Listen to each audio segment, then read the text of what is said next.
Si ce n'est pas encore fait, je vous prie d'aimer, de vous abonner et de partager nos vidéos. Je suis là encore devant vous pour qu'on essaie d'échanger et discuter, comme on a pris l'habitude de le faire. Mais avant tout, je voudrais dire merci à tous ceux-là qui ont accepté de nous suivre. Merci à tous ceux-là qui ont pris le temps de suivre toutes les vidéos que nous avions produites. Merci à tous ceux-là qui nous ont envoyé leurs commentaires.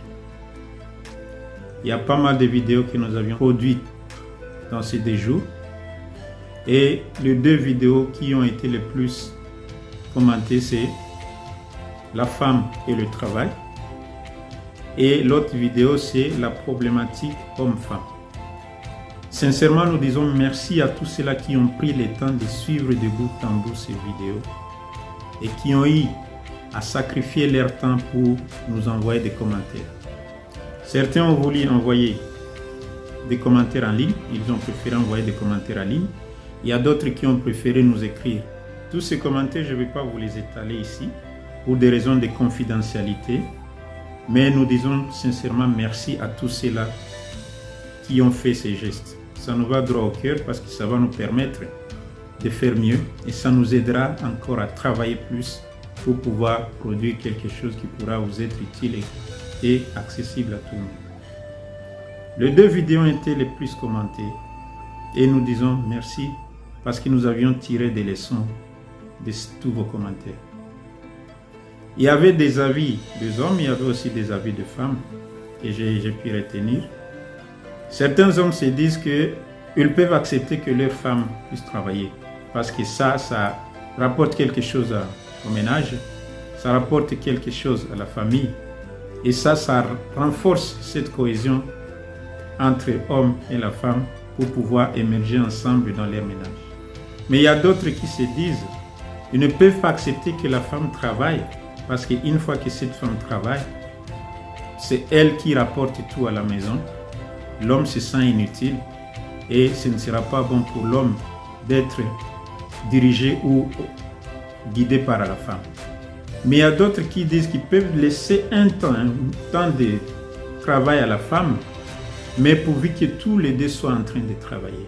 Le cas échéant, c'est l'homme seul qui travaille et la femme reste, même si cette femme a l'opportunité de travailler. Et ça, ce sont les avis aussi que nous respectons. Mais nous ne pouvons pas donner notre position. Nous ne faisons qu'émettre nos idées. Et celui qui veut prendre, il prend pour les biens de son foyer ou pour les biens de la nation ou pour les biens du couple entier. Il y a aussi les avis de femmes. Les femmes disent, quelque part, nous les femmes, nous pouvons être en train de travailler. C'est nous qui rapportons tout l'orgueil en place. Mais il y a aussi de ces femmes-là qui ont dit, malgré que je travaille, je dois respecter mon homme parce qu'il y a un temps pour tout. Nous avons accepté de rester ensemble, de vivre ensemble, pour les meilleurs, pour les pires. Donc si c'est moi qui rapporte, ça ne doit pas être le moment de minimiser mon mari, ça ne doit pas être le moment de le mettre à l'écart de tout ce que je suis en train de faire. Donc nous devons travailler ensemble du moment qu'on a accepté de rester ensemble. Et pour ces femmes-là, tout est normal. Elles ne voient pas d'inconvénient si c'est elles qui seraient en train de ramener tout à la maison. Maintenant, pour les hommes qui ont demandé que leurs femmes ne puissent pas travailler, il faudrait qu'ils sachent une chose. Une fois que vous refusez que votre femme puisse travailler, il faut vous assurer qu'elle aura tout pour ses besoins primaires et elle aura tout pour couvrir les besoins de la maison. Il faut vous assurer que vous avez tous les moyens pour couvrir les besoins du ménage tout entier. Parce que sans cela, ça va être un sérieux problème. Vous n'avez pas accepté que votre femme puisse travailler. Vous n'arrivez pas à couvrir les besoins. Là, c'est tout un souci qui va guetter la famille. Et ça, ce n'est pas une chose qu'on peut accepter. Parce que l'homme aimerait bien vivre, à répondre à tous ses besoins vitaux. Alors, une fois c'est vous qui ramenez l'argent en famille, vous avez refusé que votre femme ne puisse travailler, assurez-vous que vous donnez tout ce qu'il faut sans vous plaindre. C'est cette femme qui bouffe mon argent avec ses enfants. C'est cette femme qui s'habille, moi je ne m'habille plus. C'est cette femme qui règne dans mon abondance. C'est cette femme qui gaspille tout mon argent et moi je suis en train de la regarder. C'est cette femme qui règne dans mon argent, qui baigne dans ma richesse et moi je suis en train de souffrir. Donc ce sont de nous plaindre si nous-mêmes qui acceptons que nos épouses ne puissent pas travailler.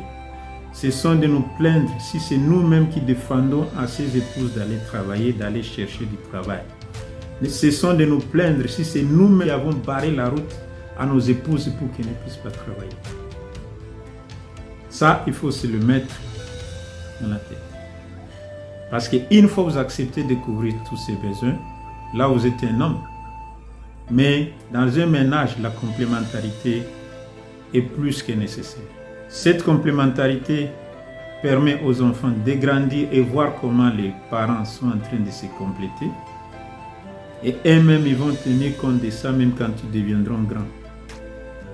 Ils vont se dire, nos parents vivaient comme ça. Papa partait, maman partait, ils se retrouvaient ensemble, ils raisonnaient ensemble pour nous faire grandir.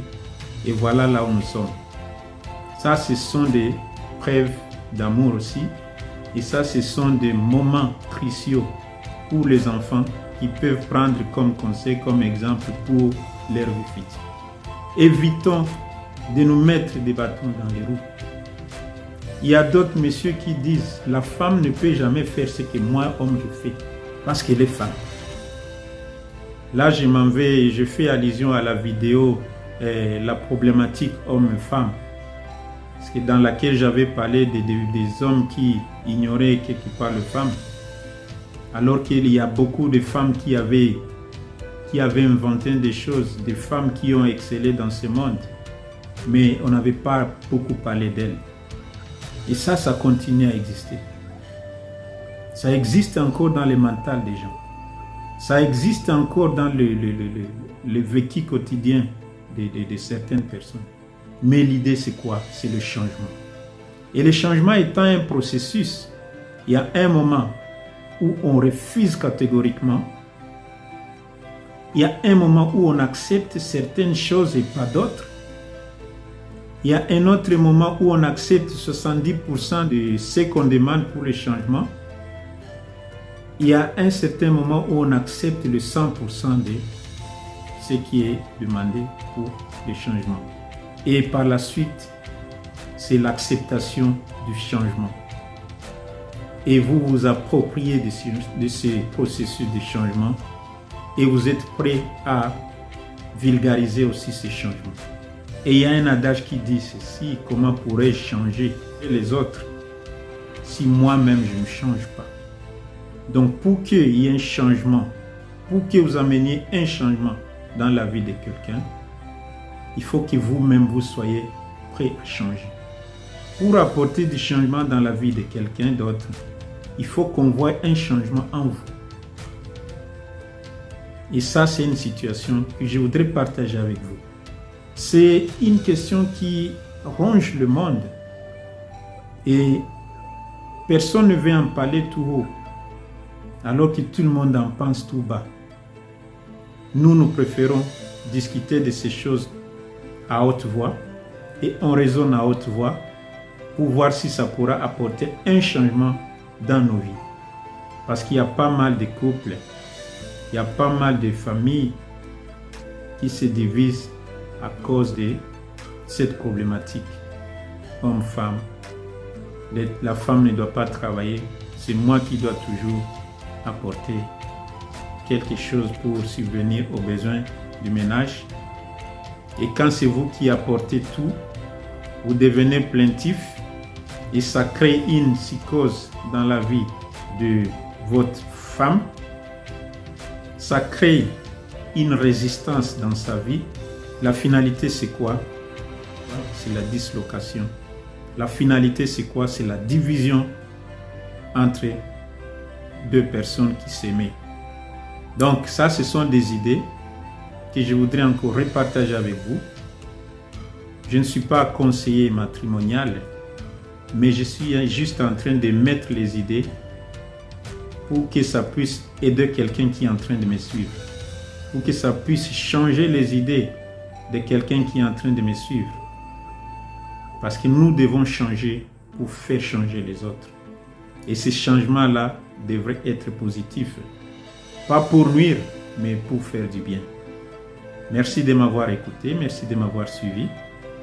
Et j'espère que j'aurai encore vos commentaires qui nous permettront de faire mieux, encore mieux, davantage. Je vous remercie et je vous souhaite tout le meilleur. Merci.